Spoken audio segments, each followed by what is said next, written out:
I'm Rear Admiral Thomas M. Dykers, retired. The silent service story you're about to see actually happened in World War II.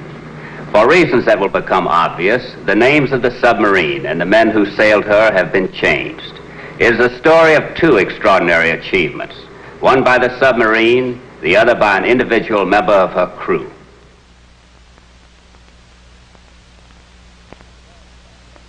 Our story starts early in 1944. The ship we will call the Tigershark was in for a routine overhaul. This was her last day in port before taking off on her patrol into the San Bernardino Straits area. And some of her crew are at a ship service store aboard a submarine tender for a little last-minute shopping. Got any stopwatches? My so little you didn't see me. I'm in a hurry. Excuse me, sir. Go right ahead. Got any stopwatches? He sold the last one just a few minutes ago.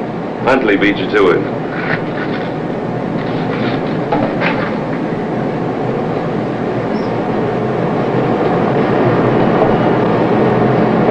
Did you just get yourself a stopwatch? Yeah, I got a stopwatch. I need it. You need it, that's right. I'm real interested in hearing that, Mac. I'll give you $5 more than you paid for it. It's downright friendly of you, Mac, but it ain't for sale. $10 more. Who do you think you are, Come on, I want it, Oh, shove off, Mac. Why are you bothering me? Are you gonna give me that stopwatch? Negative. Now beat it. Go join the Japanese Navy. All right, you guys, lay off. Why don't you be a good Joe and let him alone? I offered him $10 extra. Look, itty-bitty buddy, he don't want cash, he wants the watch. Just like you do. Only he got to it first. You read me?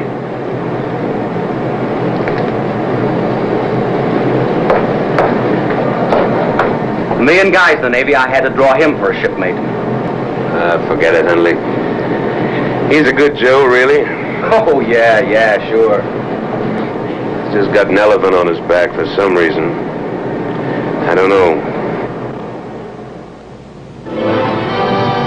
Within a few hours, Tigershark was underway. You wanted to see me, sir? How about Tompkins? Oh, did you break the news to him yet? I wanted to talk to you first, Tom.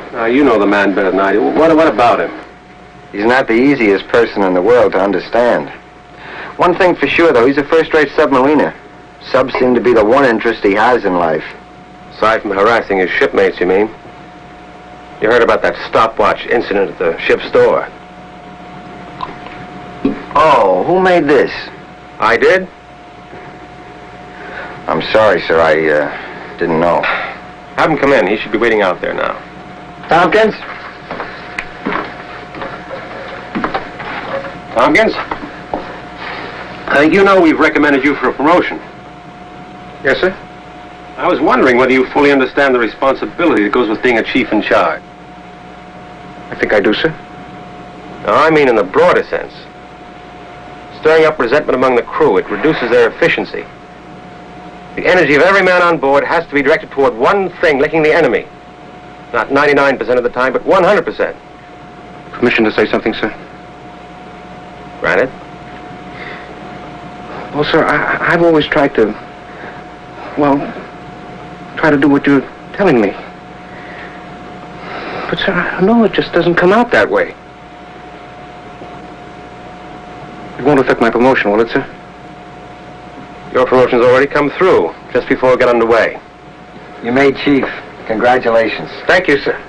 Thank you, sir. Well, you're a chief now. It's a big opportunity for you. Now, see if you can make the most of it. Yes, sir.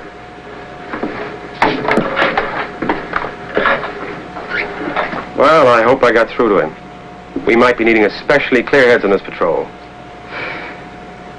He's always had a big urge to be chief. Now he's made it. Somebody paid attention to him, gave him something. He didn't have to take it. Might just be the turning point. Oh, I hope so.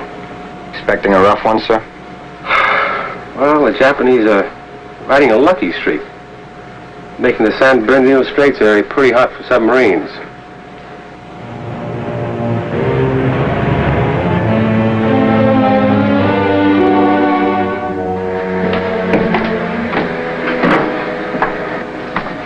hot skinny on Tompkins. He made chief. I'm shook.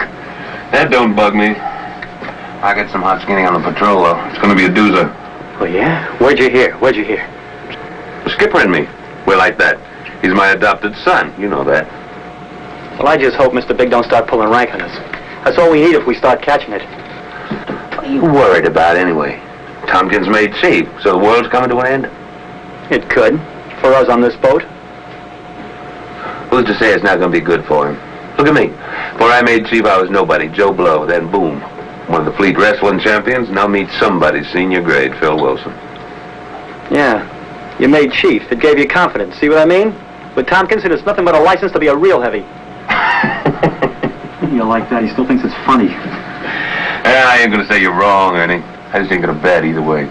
Well, take a look at Ernie Lapchick, bookmaker, senior grade. I'm giving 6-2 and even. This guy gives us nothing but trouble.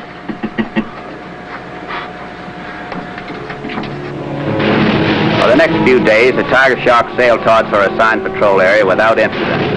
Then on the morning of the 7th of April, she approached the Japanese-held San Bernardino Straits. What have you got, Walker? I don't know for sure, sir. Well, it could be smoke. I think it could be one of those little rain squalls. What do you think, Tom? A little too far away to be sure, sir. Well, we'll know soon enough.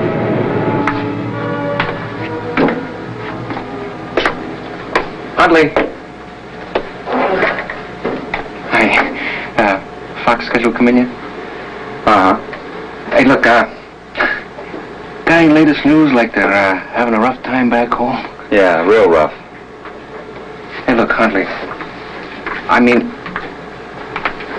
look, I shouldn't make such a federal case out of the stopwatch. It's all right. No kidding. I mean, I said it's all right. Forget it. Okay.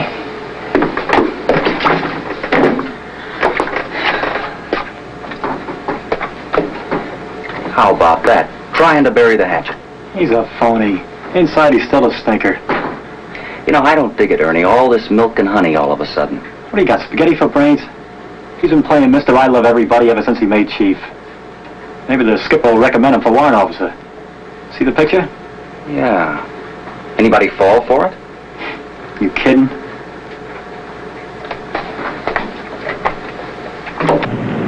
Smoke, all right? Have it! Dive! Battle stations. Greenboard, pressure in the boat. Level up, periscope depth.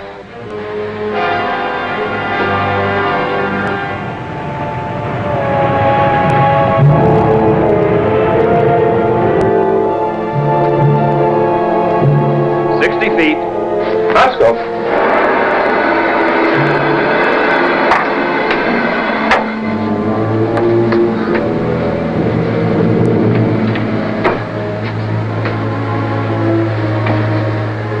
Uh-oh.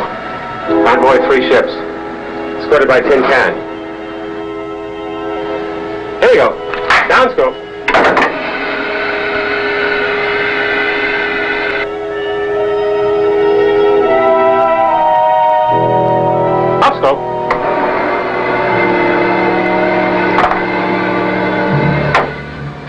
Bearing. Mark 033. Range.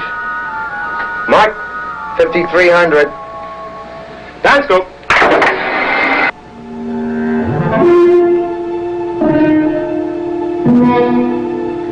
Message came in just before you dove, sir. Been decoded, Surgeon.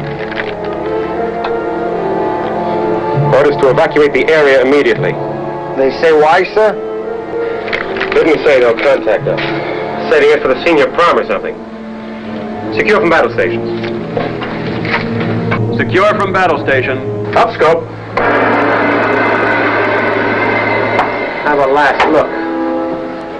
You monkeys must have luck up your smokestack. But You got something, sir? it's a whole task force.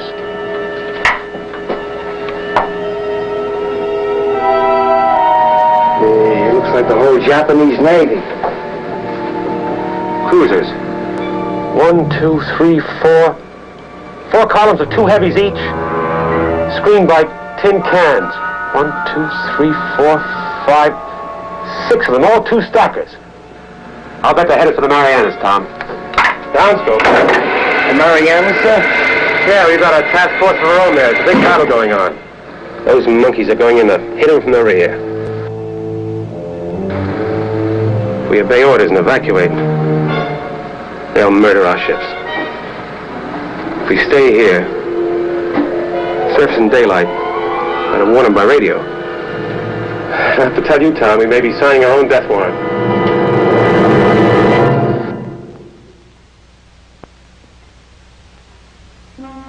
The captain of the Tigershark found himself in a position no commander would envy. Face to face with the choice between sacrificing the Tigershark or exposing our ships in the Marianas to an undetected attack from the rear. Upscope! See what they're doing, changing course maybe, though I doubt it.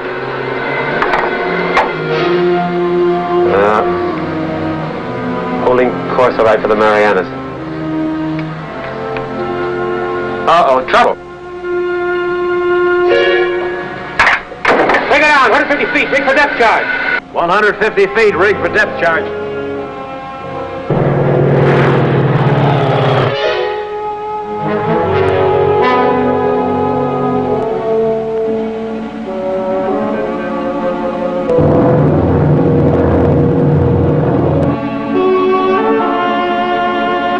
Leveling off, 150 feet.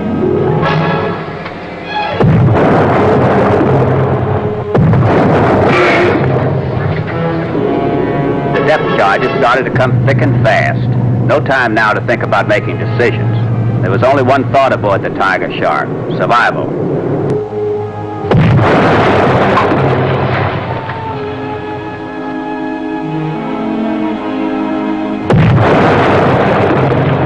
As the explosions came closer and closer, Tompkins tried once again, perhaps for the last time, he thought, to make peace with his shipmates. Ernie? Yeah? Look, I've been thinking, you know, maybe we won't come out of this, so take it with you, the kind of guy you've been. Let it eat you. You don't come to me for any path to heaven. Ernie, I'm just trying to, I mean, Well, why don't you dry up, huh? All right, drop dead. And that goes for the rest of you, too, you understand me? I don't need any of you, so don't talk to me anymore. You hear me?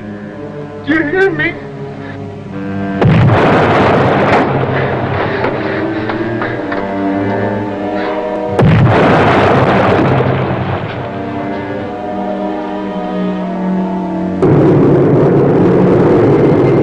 Finally, the depth charge attack eased off, and with it the tension. But now the need to make that decision stared the captain in the face. And if you'd have asked him, he would have told you he'd prefer the depth charges. Well, the planes are gone. There are 3 airfields in the area.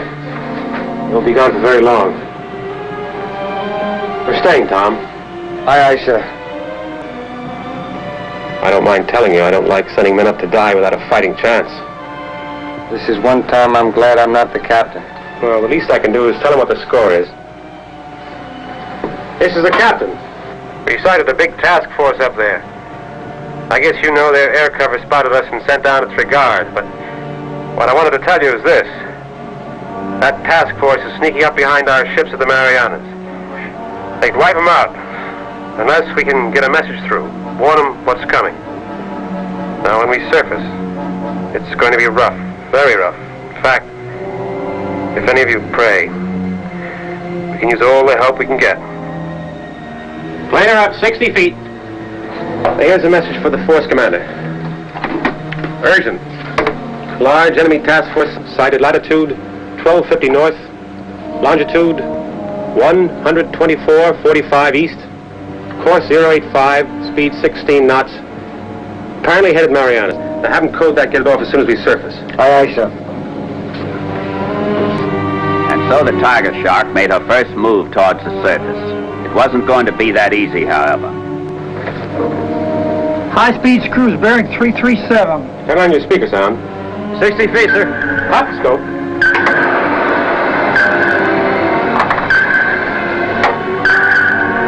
Three destroyers coming on fast. 100 feet, emergency.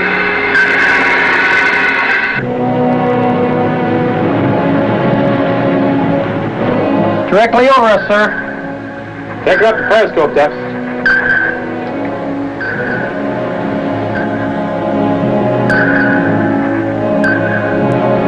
Feet, sir.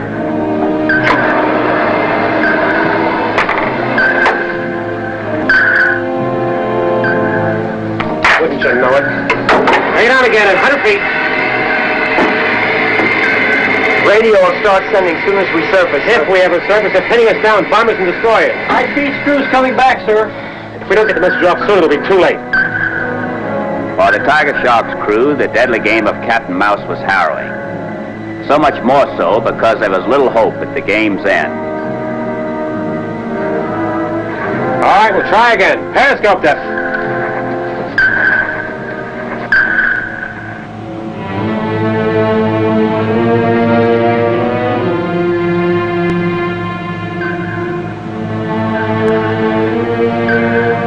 Feet, sir. They're not so dumb. What is it, sir? Guess what I was afraid of? Task force gone out of the Marianas. Left the planes and cans to pin us down here. Ground scope.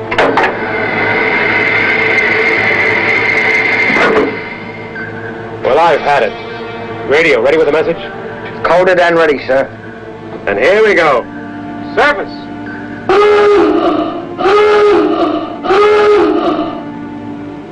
And so at 0946 on the 7th of April 1944, the die was cast. The Tiger Shark started for what by all odds had to be eternity. There would be no turning back this time. Whatever there was to meet her on the surface, so it would be. She was a sitting duck. The coded message of warning went out the moment the Tiger Shark's antenna saw daylight. Once, twice, and again. Because for some reason there was no acknowledgement, no answer from headquarters, no word to indicate they'd heard. The crew waited, 72 men holding their breath. Time was running out, but still no answer from headquarters. To make the sacrifice to save their ships was one thing, but to die without being able to warn them, to give your life for nothing, that was a bitter pill. Topside, however, the situation was surprisingly quiet. It seemed the enemy destroyers and bombers were suddenly convinced they'd scared the Tiger Shark off, and they were heading to rejoin their task force. It looked like a prayer from the submarine had been answered, but the enemy must have prayed too. Clear the grid! Down inside!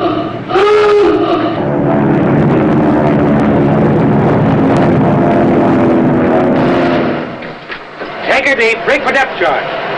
Left full rudder.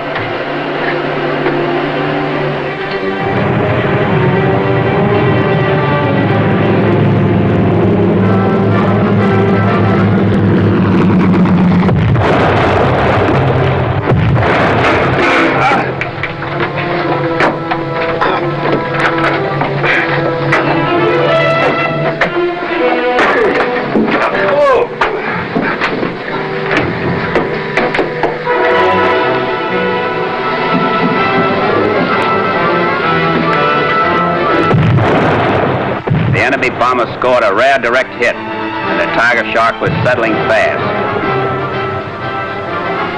I'll take a look through the boat, sir.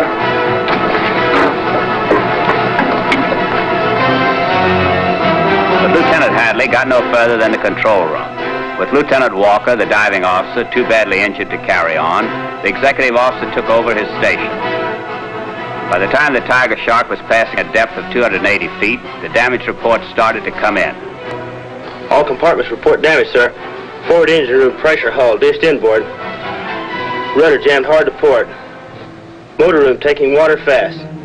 Pressure hull on crew's washroom dished inboard. Main induction drains show a full stream. By all the standards of logic and engineering, that should have been the end of the Tiger Shark. But somehow she managed to cling tenaciously to life, while the crew fought valiantly, keeping their heads as they did their jobs. Watch your bubble. Watch the controls. Particularly Lieutenant Hadley, who had accomplished the impossible by leveling off the boat.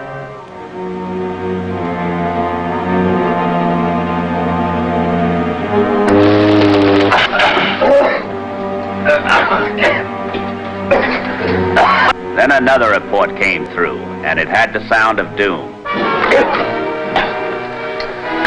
Fire in the maneuvering room. All power lost. Fire in the maneuvering room, sir. All power lost. Without power, the Tigershark could only change her buoyancy and hope that she would neither sink to crushing depths nor pop into view on the surface. There seemed to be no possible chance of regaining power. The maneuvering room where the repairs had to be made was filled with a thick phenolic smoke, poison. But the poisonous smoke didn't stop Tompkins. With complete disregard for his own safety, he insisted on staying in the compartment alone to make the repairs, at least to try. No man should have been able to stand it, but chief electrician's mate Tompkins did, somehow. Though actively and violently ill, Tompkins kept working, repairing and replacing burned-out wiring, doing whatever was necessary to regain power on the shafts.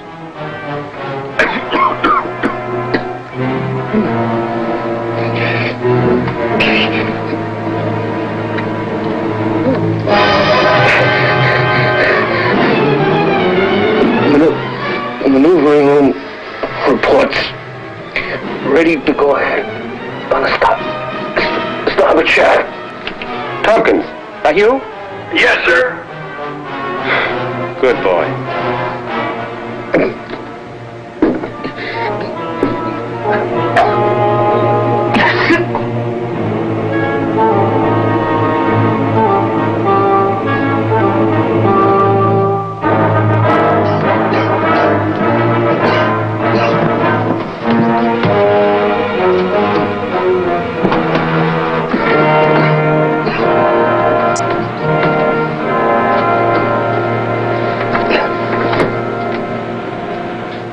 With power on one of the shafts, the Tigershark was able to crawl away from the scene of the disaster and head for home.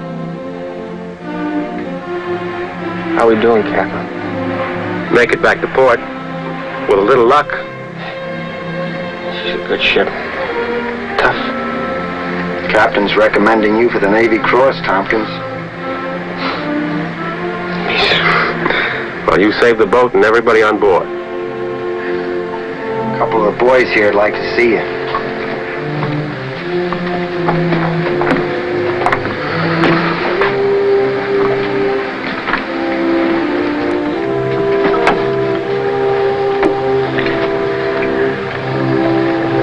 Me and Huntley, we're a committee chosen to represent the crew. We want to say that we appreciate all we want to say is that you're a pretty great guy. No kidding.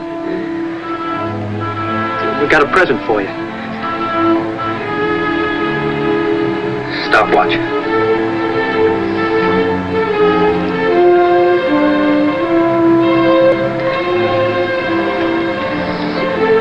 Get better fast, kid, huh?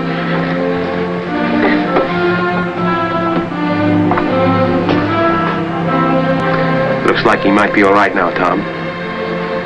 He's gotten attention. And something he didn't have to battle for. And it came from where it counts, Captain. The crew.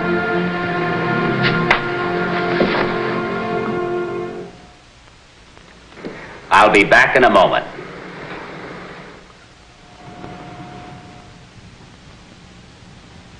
The action of the man we call Tompkins is considered one of the most outstanding examples of selfless devotion to duty in the annals of our Navy. Those who knew the conditions under which he worked considered them virtually beyond human endurance.